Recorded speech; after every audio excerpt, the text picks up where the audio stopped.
Amigos, muy buenos días, bienvenidos a su programa Frente a Frente, como cada mañana a través de la televisora regional Mira TV, Canal 9 de Inter. Vamos a recordar, como siempre, nuestras redes sociales. La cuenta de Twitter del programa es @Frente a Frente 9, mi cuenta personal es @JairCuba. Hoy es martes 12 de octubre del año 2021, día de fiesta nacional, si cabe el término, porque después de cierto tiempo se comenzaron a modificar algunas de las tradiciones que nos habían enseñado durante nuestra etapa de estudiante. Anteriormente, cada 12 de octubre se recordaba como el Día de la Raza y después el gobierno nacional impuso el término de Día de la Resistencia Indígena. Lo cierto del caso es que para concluir con todo esto, en efecto, fuimos conquistados, nos guste o no nos guste. El tema de definir si fue resistencia o no fue resistencia, si comenzó el colonialismo a imperar por estos lados, bueno, es una larga discusión, un largo debate. Hay versiones de un lado, hay versiones del otro, pero creo que convertir esto en una especie de resentimiento abona muy, pero muy poco a la sociedad venezolana. Yo creo si algo tiene que caracterizarnos es tener una amplitud, una mentalidad amplia y estar ajena a procesos de resentimiento, cosa que por lo menos es difícil. Yo entiendo que es difícil, por lo menos en la historia contemporánea de Europa, de Alemania, de los países, de algunos países de Europa del Este, es muy difícil superar aquellas hondas huellas que dejó el Holocausto, y obviamente que eso fue un tema muy difícil. Pero a mí me llamó poderosamente la atención que estando una vez en Polonia, en el hotel donde yo llegué a ese hotel varias veces, y siempre me llamaba la atención que había muchos grupos de estudiantes, sobre todo escolares. Un día me di la tarea de averiguar que si era por un producto de un programa de esos de reconocimiento por las buenas notas, y no, resulta que eran tours hacia los sectores donde hubo el Holocausto, y prácticamente, bueno, inoculándole a los niños toda esa horrible tragedia que pasó la humanidad. Y cuando pasa eso, y eso también ocurría en Alemania, cuando pasa eso, mis queridos amigos, yo creo que es muy difícil superar las circunstancias. Hago el comentario no para establecer una analogía con relación a lo que ocurrió en la fecha del 12 de octubre, sino que creo que de cualquier manera explorar esto como un acto de resistencia, como fuimos maltratados en aquella época, toda acción colonizadora va a ser así, lamentablemente, pero generar sobre eso un resentimiento me parece que no es lo más saludable, sobre todo para las nuevas generaciones y la gente que tiene otro propósito y otra visión de vida. También hoy es un día muy importante para mí porque hace 38 años egresé, recibí mi título en el Paraninfo de la Universidad Católica Andrés Bello como licenciado en Comunicación Social. 38 años ya de ese hecho. Aquí en los Altos Mirandinos viven algunas personas que se graduaron conmigo, en su mayoría damas, porque me tocó estudiar con un grupo maravilloso y en su mayoría del sexo femenino. Bueno, vaya para todos mis compañeras, mis compañeros, fueron algunos compañeros, un afectuoso saludo. Por cierto, me llama poderosamente la atención que en la época en que yo estaba estudiando en la universidad, también cursaban estudios conmigo, fíjense este contraste, la hija del embajador de Chile en aquel momento, que el gobierno lo presidía, Augusto Pinochet. Y también estudiaba conmigo, un gran amigo, ambos son grandes amigos, y afortunadamente todos estos procesos superados dentro de lo que cabe, fue Francisco Javier Celedón, quien es hoy un importante empresario del mundo de las comunicaciones allá en Santiago de Chile. También Benjamín Barros, Eleni Méndez, que es profesora de una importante universidad en Chile. Y hago esta referencia porque en aquel momento Chile estaba atravesando una situación muy difícil, pero muy difícil desde el punto de vista político. Y fíjese donde convergimos, en la Universidad Católica Andrés Bello. Y en aquel momento Venezuela abrió sus brazos. Me recuerdo que en mi salón, por ejemplo, también estudiaban personas de otros países. Pero con esta persona que les mencioné tenía un afecto muy especial, muy cercano. Pero eran los momentos donde Venezuela tenía los brazos abiertos a muchas personas de Argentina, en épocas también de la dictadura de Jorge Videla, el dictador argentino. Y me recuerdo muy claro que cuando íbamos a veces a compartir socialmente en algunos lugares, conseguíamos en la calle peruanos, ecuatorianos, personas que, bueno, se ganaban la vida tocando su música malambo, su música tradicional, y Venezuela los acogía con los brazos abiertos. No quiero caer en lo mismo con lo que empecé, promoviendo un resentimiento, porque no lo existe.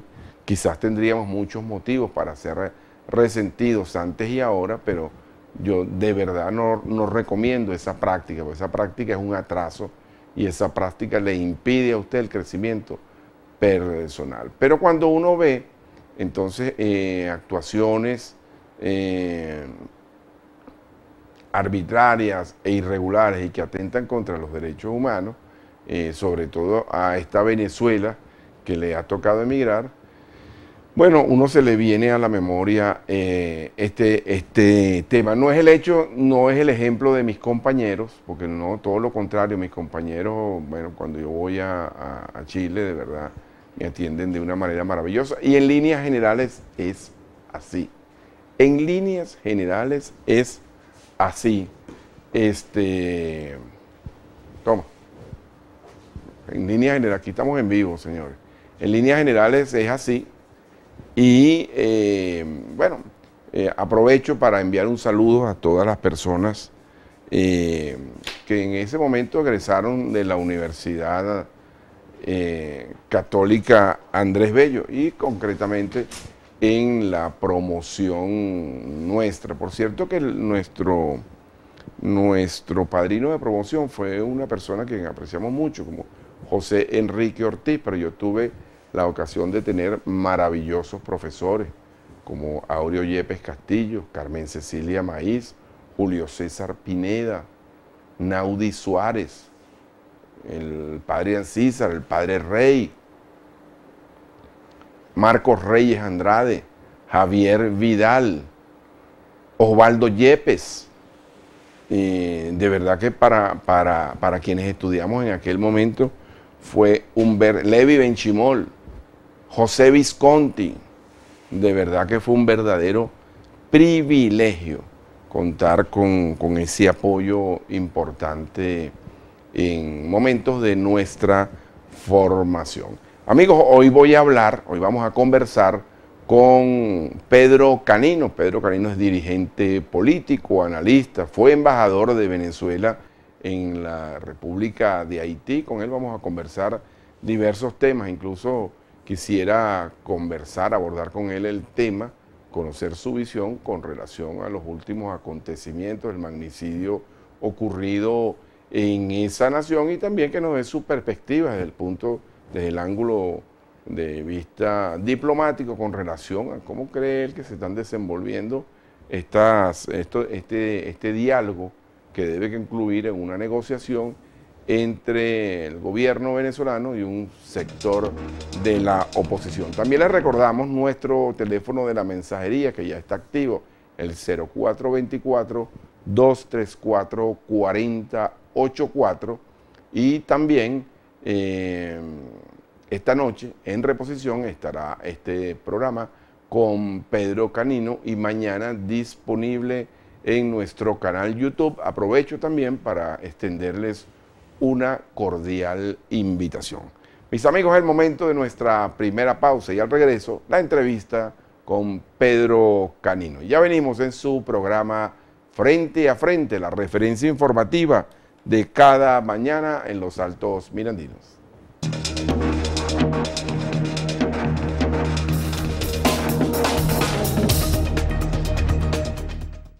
Amigos, ya estamos de regreso en su programa Frente a Frente, la referencia informativa de cada mañana en los Altos Mirandinos. Activa la mensajería de texto, ya le vamos a dar cabida, el 0424-234-4084. Tal como le dije en la parte anterior, está con nosotros ya Pedro Canino, dirigente político con una trayectoria importante en varias funciones que le ha tocado desempeñar, incluso estuvo secretario, subsecretario del Consejo Legislativo del Estado Miranda, y su última actividad pública que yo le conozca, no sé si hoy viene en plan de viceministro, no lo sé, pero eso nos lo va a decir él ahora, fue como embajador de Venezuela en Haití durante los 4 años, que es el tiempo que deben permanecer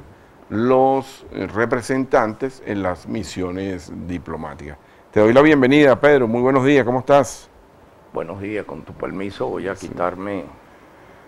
Sí, bueno, aquí tenemos la distancia y yo tengo una caretica aquí que... Orientado para combatir el COVID también. Bueno, por supuesto, no tanto combatirlo, yo diría defendernos, ¿no?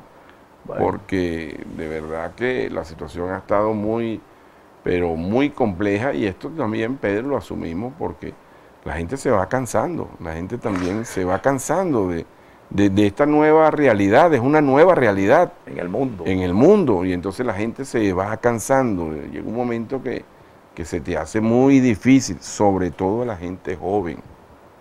La gente joven, ¿cómo controlas ese rebaño? Es difícil verdaderamente. Pero bueno, qué bueno que estés aquí. Tenías tiempo sin estar por aquí en Frente a Frente. Sí. Y bueno, Pedro, quisiera iniciar esta conversación de hoy con relación al tema de Haití. Estuviste en la misión 4 años, ¿verdad? 9. 9 años, o sea que tuviste la ñapa, pues. Una ñapa. Mucho. Tuviste 9 años, uy, ¿cómo pasa el tiempo, Pedro? ¿Cómo pasa el tiempo, de verdad? Bueno, yo estuve 9 años sin verte, en ese tiempo que eras embajador, no nos vimos, sabíamos del uno del otro por referencia, pero no. Teníamos el pelo menos blanco. Y teníamos el pelo menos blanco, así es. Pero ahora tenemos más experiencia y una visión distinta de las cosas. Pedro, yo quisiera conocer tu opinión con relación al magnicidio ocurrido, horrible magnicidio ocurrido en Haití. Me imagino que debes manejar alguna información, me imagino que tienes relación, dejaste allí algunos contactos importantes. ¿Qué ocurrió realmente con eso desde tu perspectiva y qué crees tú que pueda pasar? Porque lamentablemente Haití ha sido una nación con una adversidad que parece que trasciende los años y no logra como salir de esa burbuja, ¿no? Sí, bueno, primero que nada, gracias por tu invitación a este prestigioso espacio que tienes aquí todos los días. Yo escribí un artículo sobre Haití después de ese hecho. Haití, una tragedia perenne. El caso, pues, del asesinato, del vil asesinato contra el presidente, bueno, ya sabemos que habían por lo menos 20 colombianos entrenados en Estados Unidos.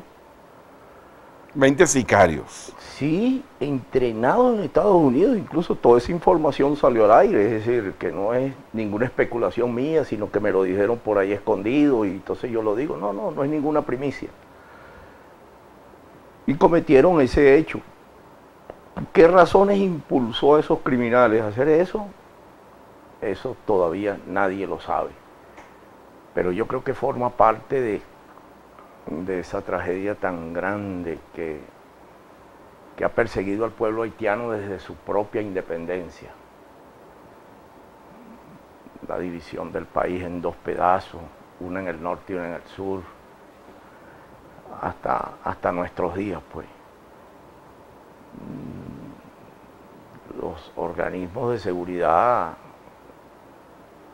apresaron, pues, a toda esa cantidad, y la inmensa mayoría eran colombianos que estaban ahí, preparados para cometer esos hechos tan abominables. Pero fíjate, obviamente que, bueno, aquí condenamos toda acción brusca y violenta, la condenamos y la condenaremos, sea quien sea y venga de donde venga. Eso es correcto. Eso es una declaración de principios fundamental. Pero indudablemente que este magnicidio tiene motivos de carácter político. ¿Cómo se está desenvolviendo la política haitiana en este momento? El exministro, el ex primer ministro de Haití, Laurent dijo que, esa fue la declaración que yo vi de Laurent, es que él estaba llevando adelante unas políticas en beneficio del pueblo en relación con las plantas eléctricas, con todo el sistema eléctrico haitiano. Que eso tocaba intereses, es la declaración que dio este primer ministro, y que por esa razón atentaron contra su vida, porque eso tocaba intereses muy grandes en la República de Haití. Eso es lo más que he escuchado, ¿no? Ahora, la situación política, ¿cómo se desarrolla? Oposición, gobierno, y me gustaría que nos hicieras una semblanza de ello, porque tú la conoces bien. Viviste 9 años allí, además 9 años no como un ciudadano normal, sino en una misión diplomática que uno infiere que tienes más cercanía a muchas cosas, ¿no? Ese es un país que nos une unos lazos de hermandad muy grandes, pero muy grandes. Imagínense que Bolívar llegó a manifestar que Haití era el padre y la madre de la independencia de Venezuela. Y yo creo que la tragedia, me atrevo a decir eso con extremo dolor, de Haití viene precisamente desde 1806, desde que se dividió el país en dos pedazos y se unió después de la muerte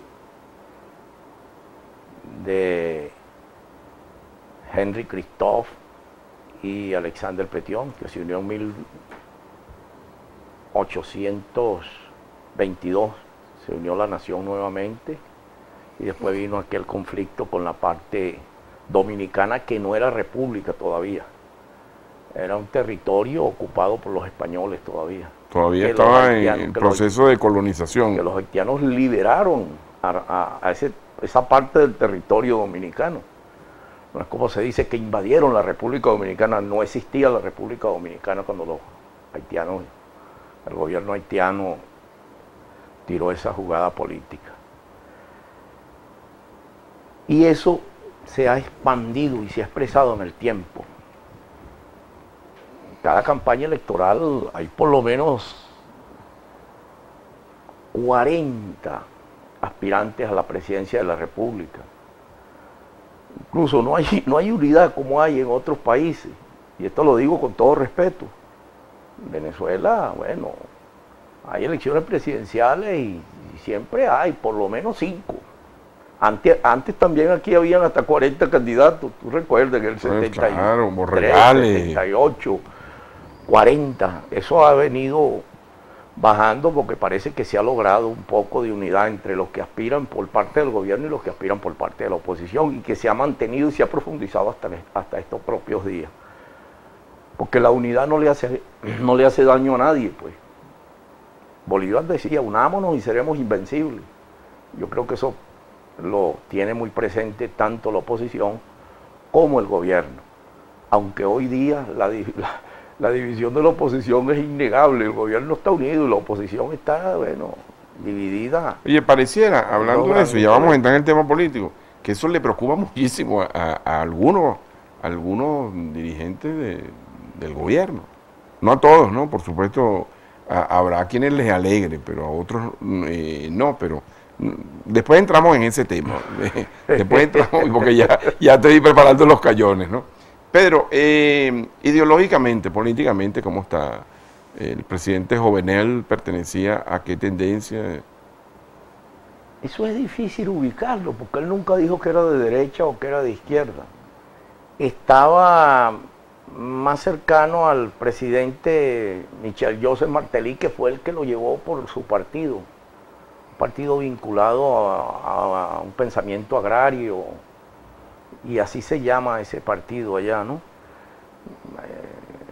Martelly quedó muy sentido con la muerte de ese hombre que fue su pupilo en su momento, y manifestó que él nunca hubiese deseado pues que su pupilo político fuera a pasar por esa tragedia tan triste.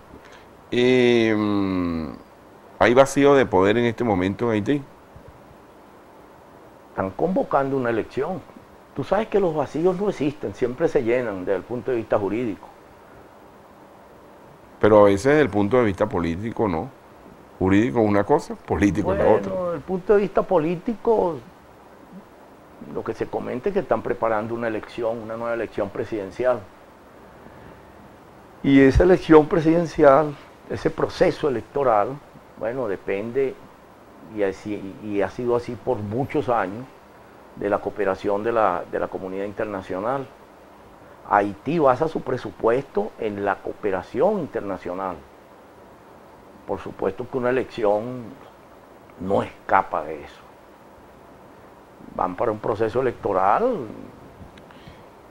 y nosotros aspiramos a que salga beneficiado el país y que ese país pueda empujar hacia adelante. Cuando tú hablas de su presupuesto que depende de la comunidad internacional, de todas estas ayudas, hay injerencia externa en la decisión política que pueda tomar esa nación. Bueno, eso es un poco difícil responderlo, pero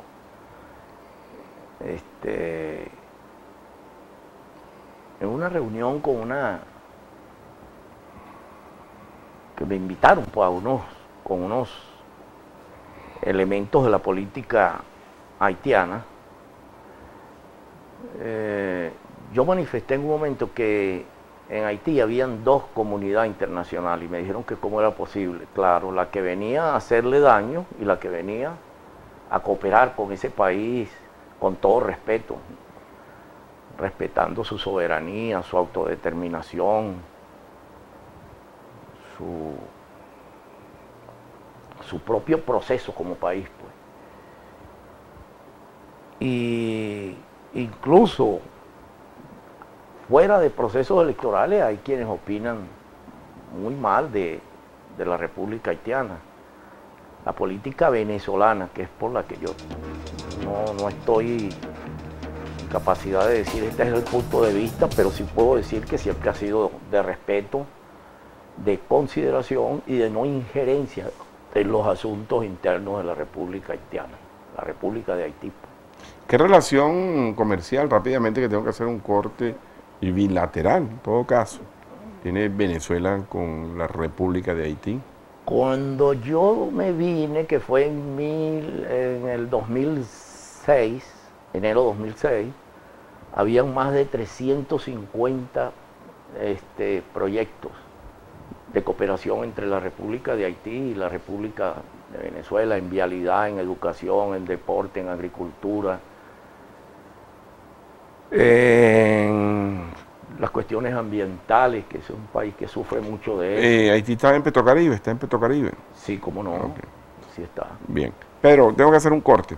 Vamos a hacer, amigos, un corte. Al regreso vamos a terminar con el tema de Haití, por la opinión de Pedro Canino, muy importante, porque bueno, estuvo en la misión diplomática 9 años. Yo creo que este tema de Haití lo dejamos pasar un buen tiempo, pero siempre es importante conocer la realidad, sobre todo de nuestros vecinos en esta zona que eventualmente se nos convierte en una zona turbulenta. Mis amigos, un breve corte y ya estamos de vuelta con todos ustedes en su programa Frente a Frente.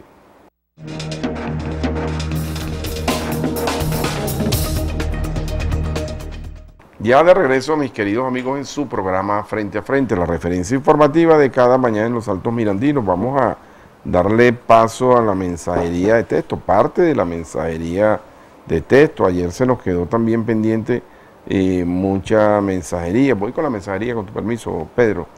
Buenos días, Jairo, la señora Meche, para que le hagas un llamado a Hidrocapital. Mes y medio sin agua en la calle Medina Angarita, en La Estrella. Por favor. Buen día, hay cuarentena en el Cañejor Torrealba, en Matica Arriba se necesita una jornada de vacunación urgente, por favor. Bueno, esto es importante para que las autoridades tomen nota. En el Callejón Torrealba, en Matica Arriba, se necesita una jornada de vacunación urgente.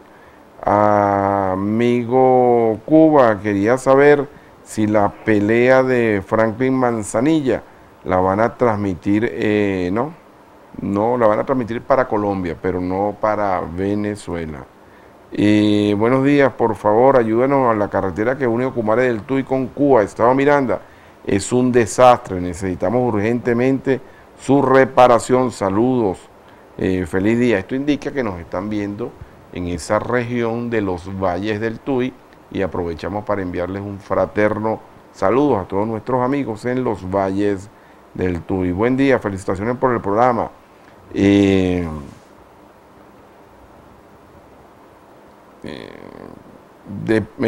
Ok, aquí hay otro mensaje. Buenos días, para denunciar que los transportistas que cubren la ruta del Paso no quieren aceptar la tarjeta de pasaje, alegando que no tienen equipo y están borrando la calcomanía.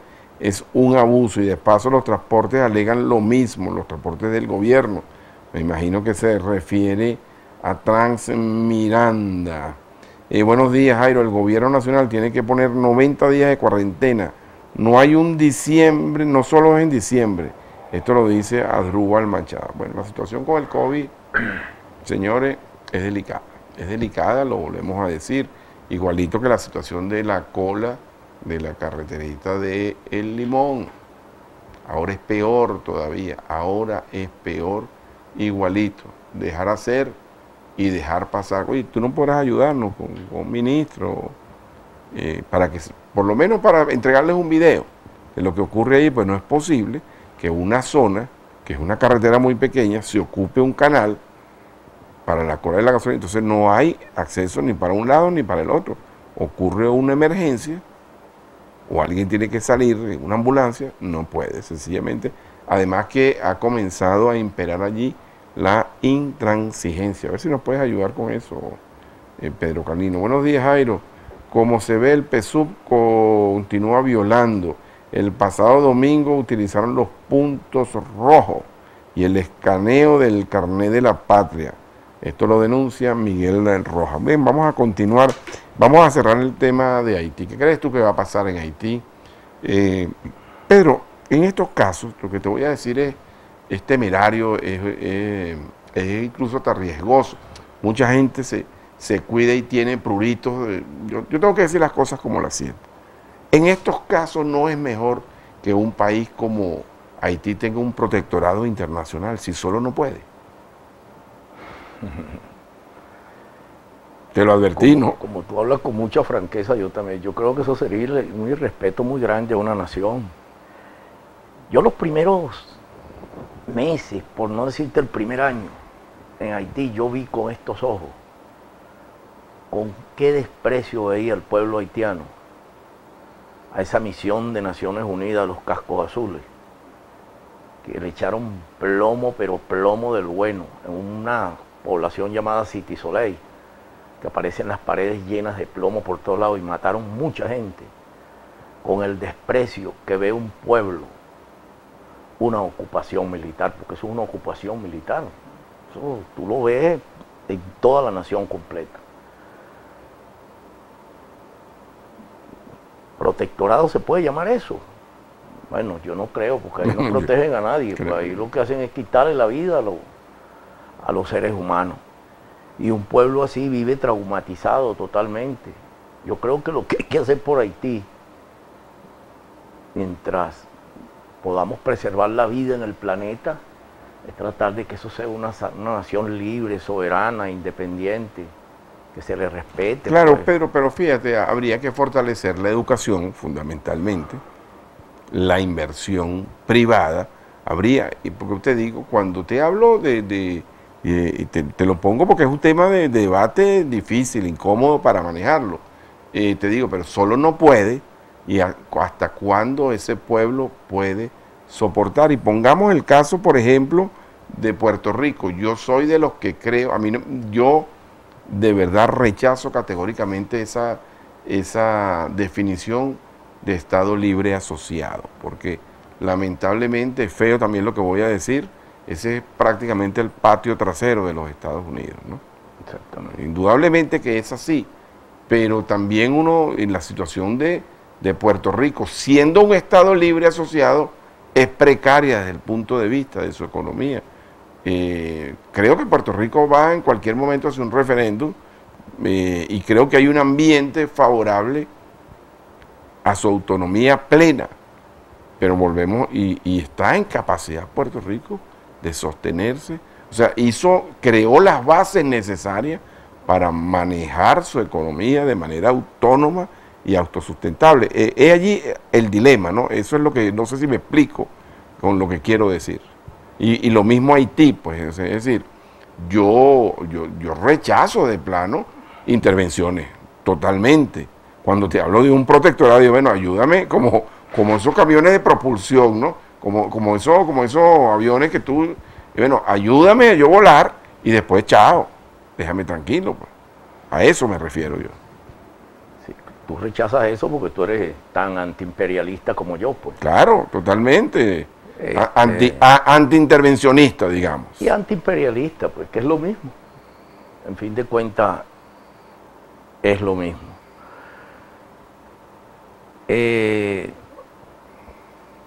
Un país sometido a un yugo extranjero no puede desarrollarse.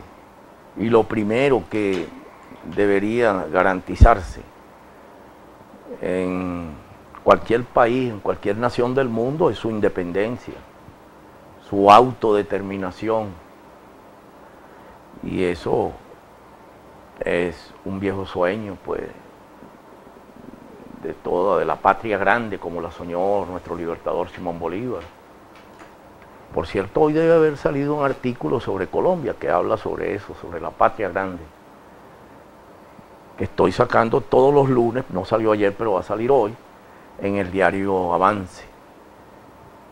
Una columnita todos los lunes ahí. Y ese se llama El futuro de Colombia, que es el futuro de América Latina y del Caribe.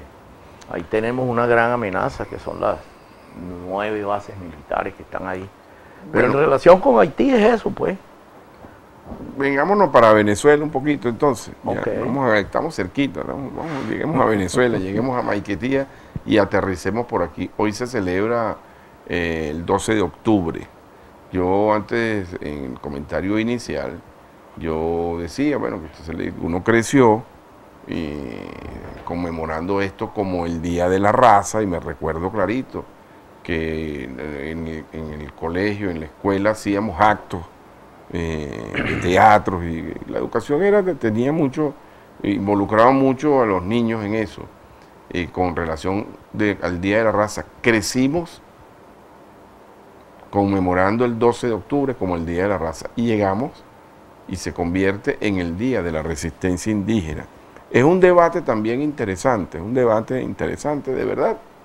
Pero yo creo que eso, de cualquier manera, Pedro, alimenta el resentimiento. Y cuando la gente es resentida, le cuesta mucho avanzar. Y puse como ejemplo, yo iba mucho a Polonia por razones de trabajo, y me llamaba la atención poderosamente que en el hotel donde yo me quedaba, era una especie de hotel escuela, y iban muchos niños, y decía, bueno, debe ser que los premian por su buen rendimiento en el colegio. Y me puse a averiguar, y resulta que no, que los llevaban, era la zona del Holocausto, para que entendieran parte de esa historia, una cosa abominable que rechazamos desde cualquier ángulo. Bueno, muchos familiares me imagino que perdieron su vida en esas mazmorras, en esa atrofia a los derechos humanos. Pero al final, ¿qué estás haciendo? Reviviendo unas cicatrices, de verdad, que yo creo que poco contribuyen al desenvolvimiento del ser humano. Y eso venía pasando en Alemania, y yo también, que fui asiduo visitante a Alemania, me he dado cuenta que con el tiempo las nuevas generaciones han ido superando eso. Me gustaría un comentario tuyo de eso. Lo que no se puede borrar es la historia. Claro. Es decir, borrón y cuenta nueva y no pasó nada. No, la historia es la historia. Claro, pero yo no puedo andar con un puñal vengándome hasta que me muera. Bueno, no hacer divulgar la historia no necesariamente significa eso. Hay quienes hablan del Día de la Raza, hablaban aquí en Venezuela, otro y que encuentro de dos mundos. Eso no fue ningún encuentro, eso fue una agresión muy grande. Hasta donde sabemos, más de 80 millones de los pueblos originarios fueron exterminados. No solamente Venezuela, todas estas islas, claro, en todo, Puerto Rico. Claro, 80 millones, particularmente en todo lo que tiene que ver con la América nuestra, fueron exterminados.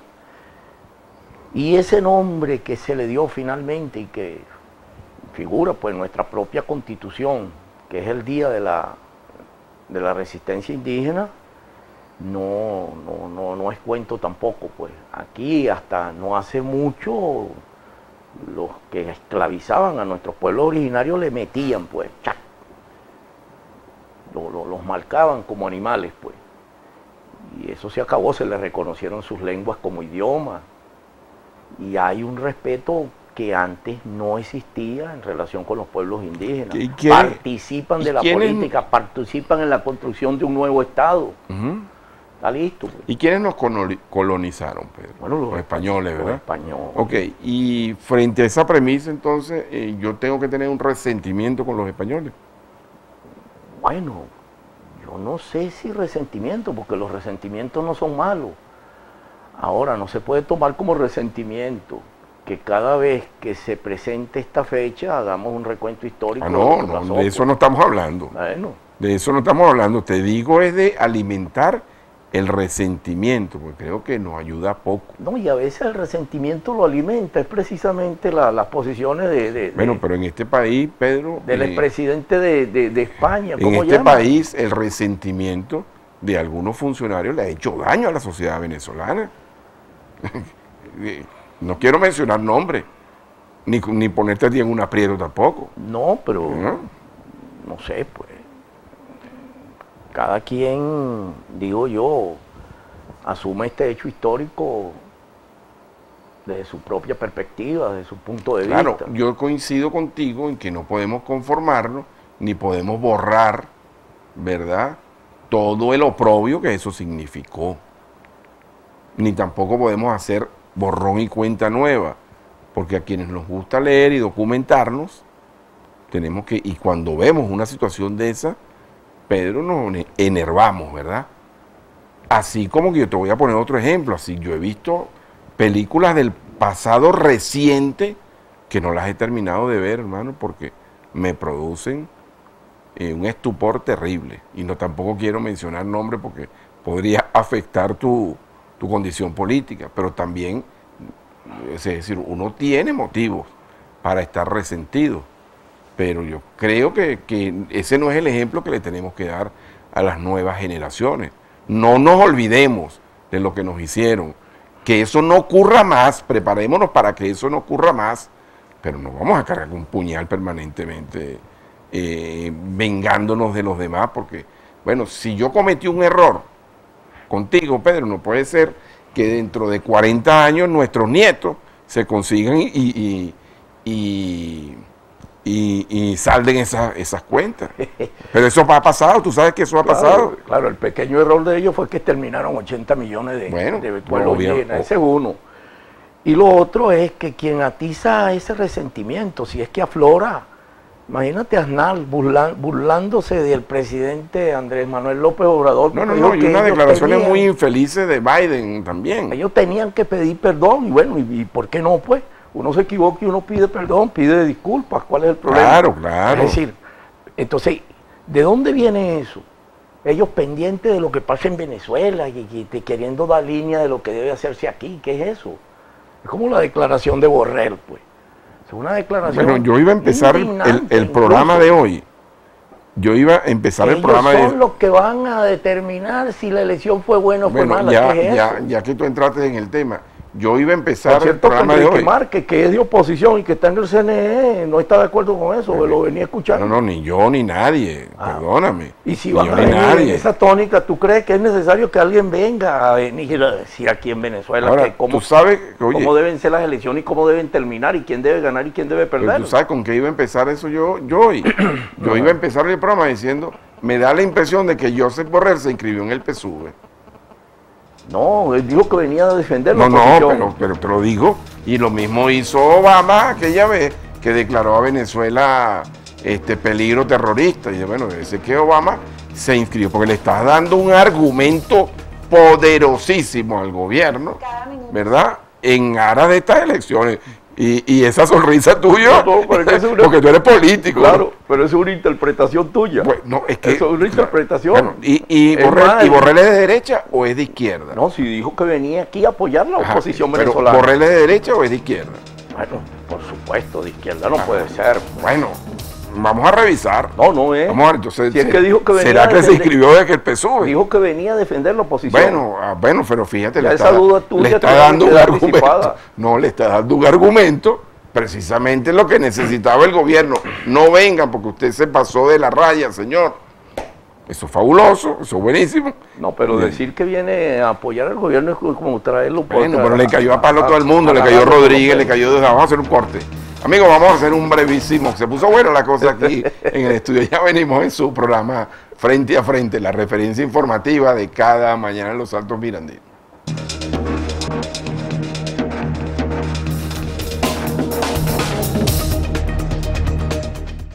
Estamos de regreso, mis queridos amigos, en su programa Frente a Frente, la referencia informativa de cada mañana en los Altos Mirandinos. Vamos a seguir aquí con la mensajería de texto. Vamos a ver. Tengo el teléfono aquí con problemas. Buenos días, Chávez nos enseñó a ser resentido hasta con los empresarios, dice Alexis. Buenos días para el invitado. Es candidato por el PSUV. Si es candidato, quiero decirle que los venezolanos no queremos nada con el PSUV. ¿Usted es candidato? No, ni soy viceministro tampoco, como tú decías. No, yo dije, como teníamos tiempo sin vernos, y a lo mejor Pedro viene. Defiendo esta revolución, sí. Bueno. Y para eso no se necesita estar en ningún cargo, sino tener convicciones. Sí. Bueno, Chávez nos enseñó a ser resentido, dice aquí. Buenos días, el invitado, bueno, este mensaje ya lo pasé, me volvió a llegar. Saludos, felicitaciones por su programa, un abrazo al entrevistado, te envía un saludo Ángel Vielma.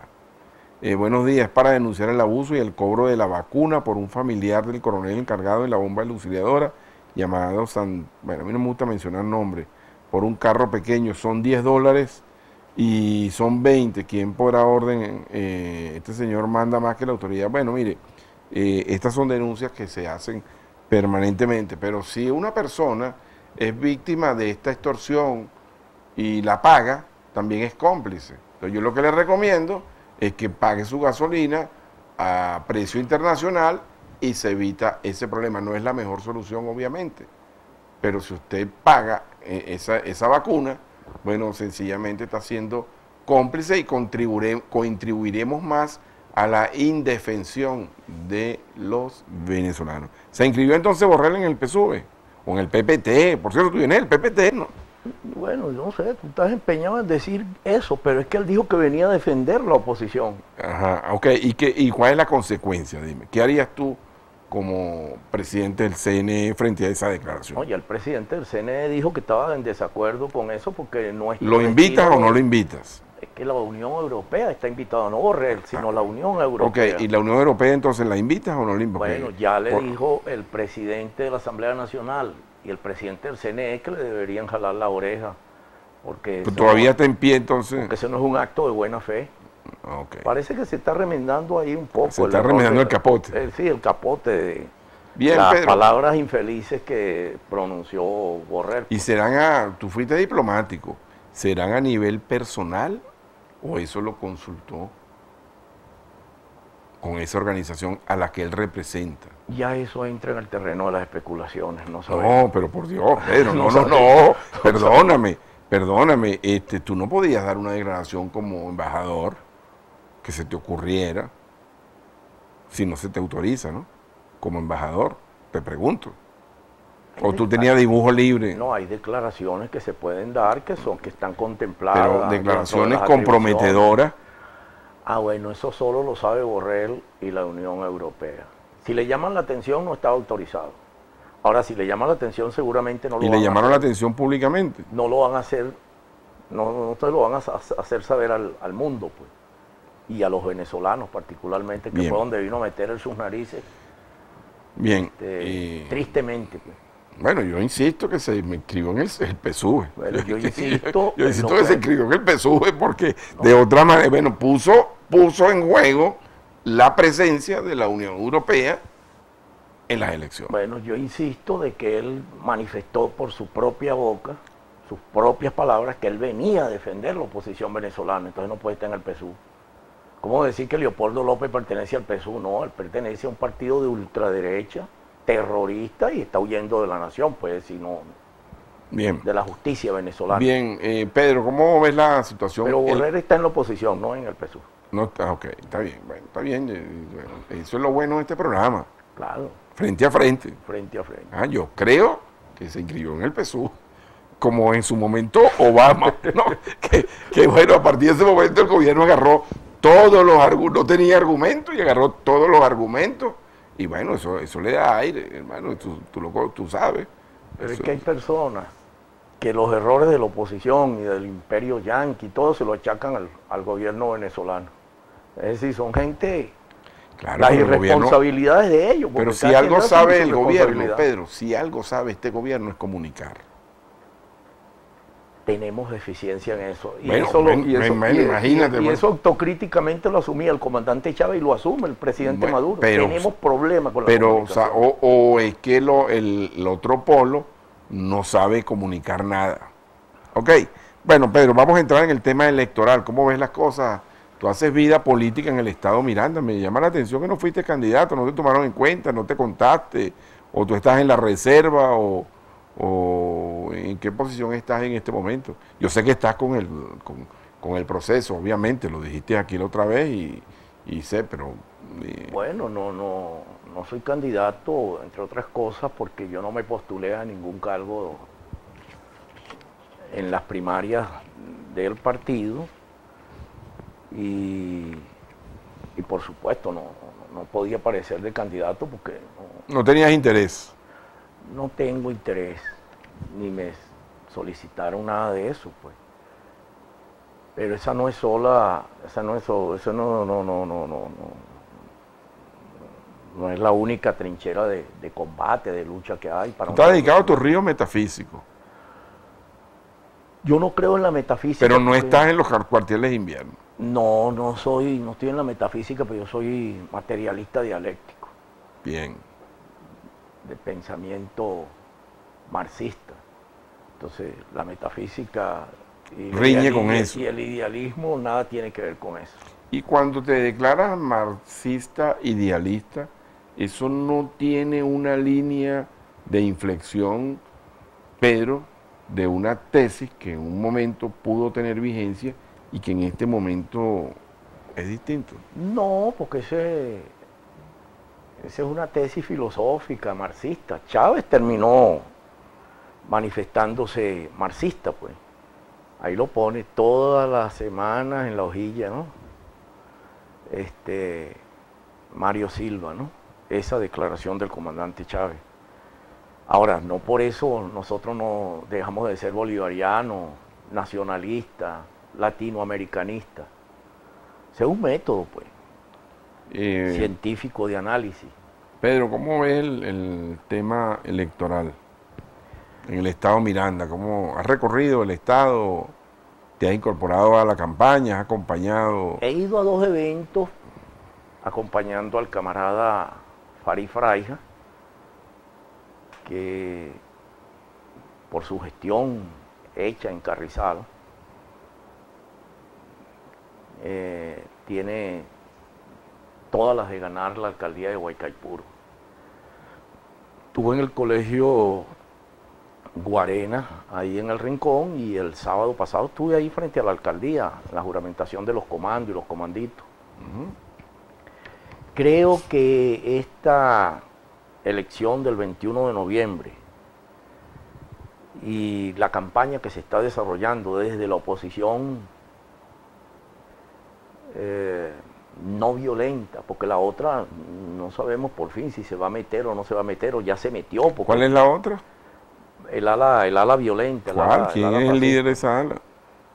Bueno, imagínate tú, pues el G4 forma parte. Pero el G4 está participando. Ah, ellos tienen una gran confrontación ahí, porque Carlos Carí, candidato del G4. Pero hay otro candidato. Chonchón Morales es candidato del G4 y José Fernández es candidato del G4 y José Luis Rodríguez es candidato del G4. ¿Y Uzcategui? Es candidato de su partido de oposición. Bueno, está bien. Pero te pregunto, ¿esa es la oposición violenta? Hay una oposición violenta que se ha pasado a participar en las elecciones porque se han dejado de eso. Pero hay otros que siguen lanzando plomo. Ahí está Ledesma. Bueno, pero ese está fuera de juego. Ese está fuera de juego. Está lejos. Leopoldo López, el mismo Guaidó está, que si se participa o no se participa, pero ya lo va a agarrar el 21 de noviembre y todavía tiene esa ambigüedad de que si se mete o no se mete. Aparte de que tiene que rendirle cuenta a la justicia, eso tampoco va a quedar, ¿cómo te digo?, a un lado. Bueno, pero desde tu perspectiva tiene que rendirle cuentas a la justicia. ¿Y por qué no le ha rendido entonces? Bueno, hay un proceso en marcha. Pero perdóname, Pedro, el gobierno cuando quiere actuar, actúa. No, pero... Y cuando no puede, no actúa. Y cuando no quiere, no actúa. Bueno, todo tiene su momento bajo el sol, decía Chávez, echándole mano a la Biblia. Ok, ¿no? Pero ¿cómo ves el tema electoral? ¿Cómo ves la participación del PSUV? Carrizal, municipio al que tú has estado vinculado. Carrizal. Sí, Una vez fuiste candidato tú por Carrizal, creo. En el 2004. ¿Tú fuiste candidato? Se suspendió la elección. Ah, caramba. Teníamos esa elección ganada con 12 puntos arriba según los datos que manejábamos en el Comando Maizanta, ¿no? Pero se suspendió un día antes, un día sábado, y la elección era el domingo. Y todo quedó ahí. Yo no me postulé nuevamente ni participé en ninguna consulta que hizo el partido y dejé todo en sana paz. Esta elección se ve con muchas perspectivas para la paz de la República y para las aspiraciones que tiene el Gran Polo Patriótico y el Partido Socialista Unido de Venezuela. Una oposición dividida, una oposición unida tiene que pelear con el chavismo, digo, batallar desde el punto de vista electoral. Dividida, nanay, nanay. Y por los vientos que soplan, si van así nacionalmente, todas las gobernaciones serán para el chavismo. Y las alcaldías, por ejemplo, Carrizal, tú ves a Luis Aponte por Claro. encima de Morales. Claro, porque también en Carrizal hay división de la oposición. ¿Y en Nosotros Los Alias? Nuestro candidato es Luis Aponte. ¿Y en Los Alias? En Los Alias es un poco difícil porque por supuesto que ahí hay más oposiciones, o hay más fuerza de la oposición que en Carrizal y en Guaycaipuro. Pero si van divididos, nosotros podemos colarnos también en, Los Alias. Y en el caso de la gobernación, porque de acuerdo a las encuestas, yo lo he dicho aquí, ¿no? Cada candidato que está presentando la oposición aparece liderando las encuestas. En la encuesta de Ocarí aparece Ocarí, en la encuesta de Uzcategui aparece Uzcategui. Lo que sí no varía es que Héctor Rodríguez tiene el 12%, entonces ahí se quejan de que están divididos, y yo lo he dicho aquí. Bueno, señores, si lo único seguro que está aquí es el tercer lugar, que de acuerdo a esas encuestas la tiene Héctor Rodríguez, entonces no hay ninguna división, ¿no? Bueno, Enrique Mendoza se encarga de contrariar esa opinión. Él dice que divididos no ganan la gobernación del estado Miranda. Y una declaración que ha hecho como 3, 4 veces ya. Y Enrique Mendoza es un zorro viejo, como tú dices en política. Héctor Rodríguez Entonces es el candidato del tú vaticinas, Pedro, que el PSUV va a ganar todas las gobernaciones. Si la oposición va dividida, es imposible ganarle una maquinaria tan poderosa como Ok, el Partido me tengo que ir, Socialista Pedro, Unido y no de hablamos del diálogo rápidamente porque lo anunciamos que era uno de los temas, ¿no? Pero es que el tema de Haití nos envolvió bastante rápidamente con lo del diálogo. Un minutico más al director. Con lo del diálogo, ¿qué te parece el diálogo? ¿Esto va a terminar en una negociación? Por los vientos que soplan, sí. El gobierno logró sentar por fin a la oposición violenta en México y se sientan nuevamente después del 16, otra vez en la mesa. ¿Y el objetivo cuál es? La paz de la República. ¿Y lo social? Y que se incorpore. Lo social, por supuesto, nosotros estamos pidiéndole a esa oposición que pidió sanciones, que ahora de su propia voz y en acuerdo en esa mesa, soliciten. ¿Eso no está en manos de la oposición? Claro, porque muchos pensamos que ellos están ahí porque Pero ellos no tienen el botoncito ahí que vamos a quitarle las sanciones. Tú sabes que eso no. Pero vamos a ver qué voluntad política tienen para firmar un documento donde esa mesa de negociación exija el cese de las sanciones y exija. ¿A cambio de qué, Pedro? Bueno, eso tiene. ¿A cambio de nada? Bueno. ¿Con un poco de preso adentro? Eso forma parte de las negociaciones. Con la Mesa Nacional de Diálogo se soltaron aquí más de 100 personas presas.